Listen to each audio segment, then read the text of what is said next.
Restless recap for Monday, July 6th, reveals Patty Williams, Stacey Hayduke, will throw some shocking accusations at Diane Jenkins Abbott, Susan Walters, and lead detective James Burrow, Matt Cohen, caught in a tricky situation. At the Abbott mansion, Diane and Kyle Abbott, Michael Mealer, will wonder where Jack is when they walk through the door. Wounded Jack will be on the floor in the dining room when he manages to pull the tablecloth and smash something to get their attention. Diane and Kyle will panic when they see Jack with so much blood everywhere. While Diane tries to stop the bleeding, Kyle will call 911 and end up surprised since the police were already called along with paramedics. Diane will notice the knife near Jack and assume Patty was responsible, so she'll worry that Patty could still be somewhere in the house. After the EMTs arrive, they'll have to restart Jack's heart, but they'll eventually get him stable enough to transport to the hospital. Meanwhile, Patty will be cornered upstairs, but she'll claim she was hiding from Diane. Patty will have slashed her own arms to sell the bogus story that Diane escaped from her therapist's care and attacked her before turning the knife on Jack. Of course, Kyle will tell a very different story about Dr. Lawrence Markham, Jerry Burns, holding Diane captive and rescuing her tonight. Although Kyle will back up Diane's story about finding Jack when they came home, Patty will continue to claim Diane's the dangerous one and will want her arrested. Diane will contend that Patty is insane and will want to get to the hospital to be with Jack. Patty will insist that'll happen over her dead body, so Diane will lunge at her and insist that can be arranged. Patty will point out that Diane is threatening her and argue that she should be the one by Jack's side at the hospital instead. Detective Burrow will finally shout that's enough and refuse to let anyone leave until he gets some real answers. Patty will maintain that Diane is responsible and act like the evidence is all over her since she'll be covered in Jack's blood. At Crimson Lights, Matt Clark, Roger Howarth, will get Phyllis Summers, Michelle Stafford, reassurance that she won't mess up his Kane Ashby, Billy Flynn, plans. Matt will see that Phyllis cares about him, but he'll mention that she didn't agree to his date offer. At the Shadow Room, Sienna Bacall, Tamara Braun, will be holding down the fort while Noah Newman, Lucas Adams, is at the Newman Ranch after visiting Nikki Newman, Melody Thomas Scott. Once Sienna speaks with Noah over the phone, YNR spoilers say she'll turn her attention to Audra Charles, Zuleika Silver. Sienna will mention that Noah isn't there since he's been dealing with a family medical emergency. Audra and Sienna will push each other's buttons as usual until Noah decides to come to the bar instead of going to bed. That'll give Audra a chance to ask about the medical drama and learn that Nikki is hopefully on the mend. Audra will try to butter Noah up and will reach for his hand at one point, so Sienna will remain annoyed by their bond. When Matt shows up with Phyllis, Noah will lash out over Matt's presence again, but he'll ultimately allow them to stay. Phyllis will try to warn Matt about Victor Newman, Eric Braden, and Kane not being people he can count on. Matt will acknowledge that he doesn't trust Phyllis either, but he'll admit she's hot and that clouds his judgment. After Matt talks about wanting to know the person behind Phyllis's mask, she'll surprise him by agreeing to go on that date after all. The Young and the Restless spoilers say Phyllis and Matt will continue heading down this romantic road, so we'll bring you more news on their budding relationship. What stands out to me is how quickly loyalty starts to break down. Patty blames Diane for Jack attack, pushes Burrow arrest. The morning sun struggled to shine through the storm clouds hanging over Genoa City. The city felt unusually quiet, as though everyone sensed that another disaster was about to unfold. Inside Memorial Hospital, alarms echoed through the intensive care unit. Jack Abbott lay unconscious. His condition remained critical after the violent attack that had left the Abbott family shaken to its core. Doctors rushed around his room while nurses monitored every change in his condition. Outside, the Abbott family gathered in tense silence. Diane Jenkins Abbott stood near the window, unable to stop trembling. Every few seconds, she looked toward Jack's room, silently praying for another miracle. Kyle Abbott wrapped an arm around his mother. "You can't blame yourself." She slowly shook her head. "I should have seen this coming." "You couldn't." "I knew Patty was becoming unstable." Kyle sighed. "Nobody could have predicted this." Just then, Ashley Abbott stormed down the hallway. Her expression was cold. She didn't even acknowledge Diane before speaking to Kyle. "Any change?" Kyle lowered his head. No. Ashley looked through the glass. My brother has survived impossible situations before. Diane whispered. I just want him to wake up. Ashley finally turned toward Diane. Do you? Diane blinked. What does that mean? Ashley folded her arms. Every time chaos enters Jack's life. She paused. You somehow stand at the center of it. Kyle immediately stepped between them. Aunt Ashley. Not now, Kyle. I'm serious. Ashley refused to back down. I'm simply stating facts. Diane's eyes filled with tears. You think I wanted this? Ashley answered without hesitation. I think your history speaks for itself. Before Diane could respond, Tracy Abbott arrived. She immediately sensed the tension. Enough. Ashley sighed. I'm worried about Jack. So are we. Tracy gently took Diane's hand. This isn't helping. Ashley reluctantly stepped away. Across town. At the Genoa City Police Department. Detective Chance Chancellor studied surveillance photos spread across his desk. One image caught his attention. Patty Williams. Another showed Diane. The third showed an unfamiliar man leaving the area moments before Jack was attacked. Chance frowned. Who are you? Just then, Michael Baldwin entered. Any news? Chance handed him the photograph. We've identified everyone except him. Michael adjusted his glasses. He doesn't look familiar. No. Chance leaned back. But I don't believe he was there by accident. Michael nodded thoughtfully. You think Patty had help? I'm beginning to. Meanwhile, Patty sat alone inside a holding room. She stared blankly at the table. An officer opened the door. You have a visitor. Patty smiled. Diane? The officer frowned. No. Victor Newman entered instead. Patty's smile disappeared. You. Victor calmly sat across from her. I wanted answers. Patty laughed quietly.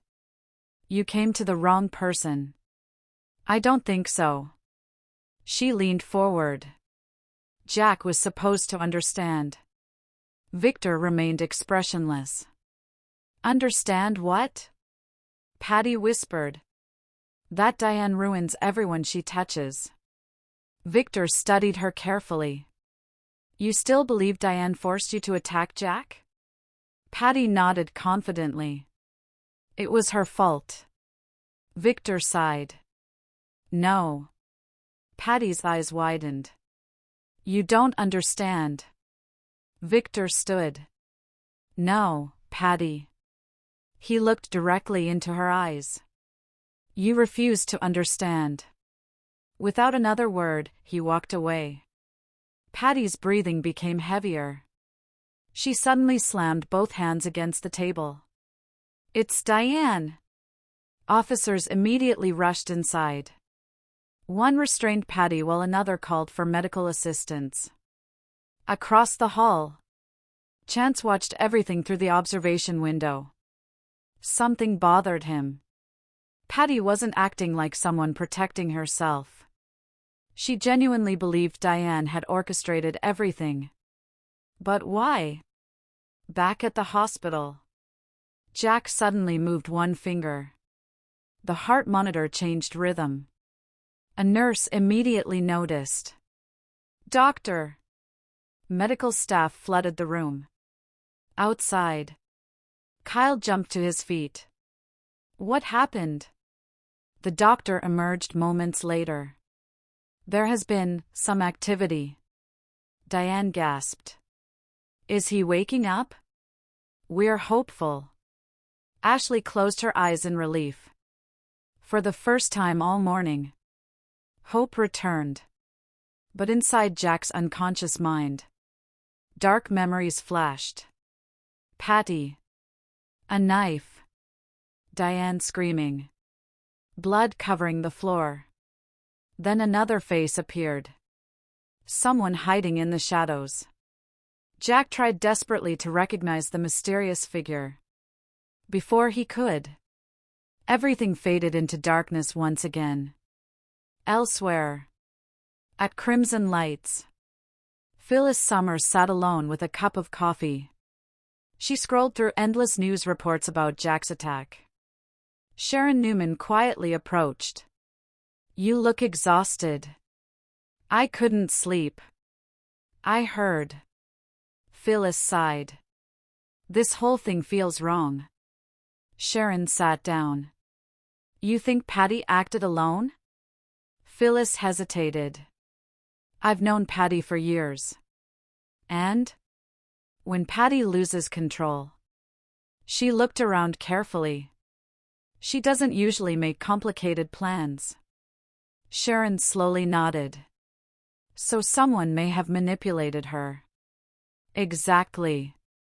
At that exact moment, Nick Newman entered. "I just came from the hospital." Both women immediately looked up. "How's Jack?" Nick answered honestly. "No major change." Then he lowered his voice. "But Chance thinks another suspect may be involved." Phyllis exchanged a worried glance with Sharon. If Patty wasn't acting alone, then Genoa City's nightmare was only beginning. Meanwhile, in a secluded motel room on the edge of town, a mysterious man watched television coverage of Jack Abbott's condition. The news anchor announced that police were expanding their investigation. The man smiled. Then he picked up a burner phone. One short message appeared on the screen. Phase 1 complete. A reply arrived almost instantly. Prepare Patty. Burrow must be arrested next. The stranger quietly deleted every message before placing the phone inside a sink filled with water. Outside, thunder echoed across Genoa City. The storm was only getting started. Rain pounded against the windows of Genoa City Memorial Hospital as the Abbott family anxiously waited for word on Jack's condition. Every passing minute felt like an eternity. Inside the intensive care unit, Jack's heartbeat remained steady, but he still hadn't regained consciousness. Dr. Elena Dawson stepped into the waiting area. "His condition has stabilized, but he's still in a medically induced coma. We need to be patient." Kyle released a slow breath. "So there's hope?" "There is." Diane closed her eyes in relief, but her comfort lasted only seconds. The elevator doors slid open. Detective Chance Chancellor walked toward the family with a grim expression. "I need to speak with Diane." Ashley folded her arms. "What now?" Chance remained calm. "We've made progress in the investigation." Diane slowly stood. "Did Patty say something?" Chance nodded. "She refuses to accept responsibility. She keeps insisting someone else is responsible for what happened to Jack." Ashley scoffed. "Of course she does."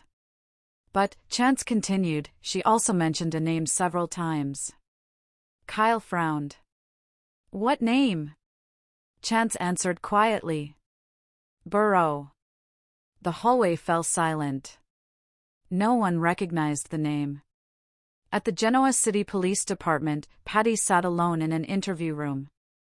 Her hair was disheveled, but her eyes burned with determination. Chance entered carrying a recorder.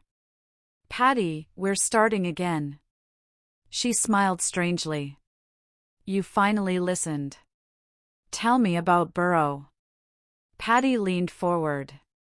"He knows everything." "Who is he?" "He hides." "Where?" "He hides behind respectable people." Chance wrote several notes. "What did Burrow have to do with Jack?" Patty's voice became almost a whisper. "Jack wasn't supposed to die. Chance's eyes narrowed. What do you mean? He was only supposed to understand. Understand what? That Diane destroys everyone she loves. Chance remained silent. Patty suddenly slammed her fists on the table. Diane pushed everything into motion. The officers outside rushed toward the door, but Chance held up a hand. Stay back. Patty continued breathing heavily. You have to arrest Burrow before it's too late. Who is Burrow? She slowly smiled. You'll find him. Across town. Victor Newman received a phone call from Michael Baldwin. Victor, Chance has a new lead. What kind of lead? A mysterious man named Burrow. Victor's expression hardened. I've never heard that name. Neither has anyone else. Victor looked out the office window. That doesn't mean he doesn't exist. After hanging up, Victor immediately called one of his security chiefs.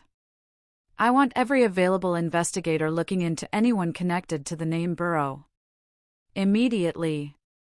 Meanwhile, at the hospital, Diane quietly slipped into Jack's room. She carefully took his hand. I'm so sorry. Tears rolled down her cheeks. I should have protected you. Suddenly, Jack's fingers twitched. Diane looked up. Jack? His lips barely moved. She leaned closer.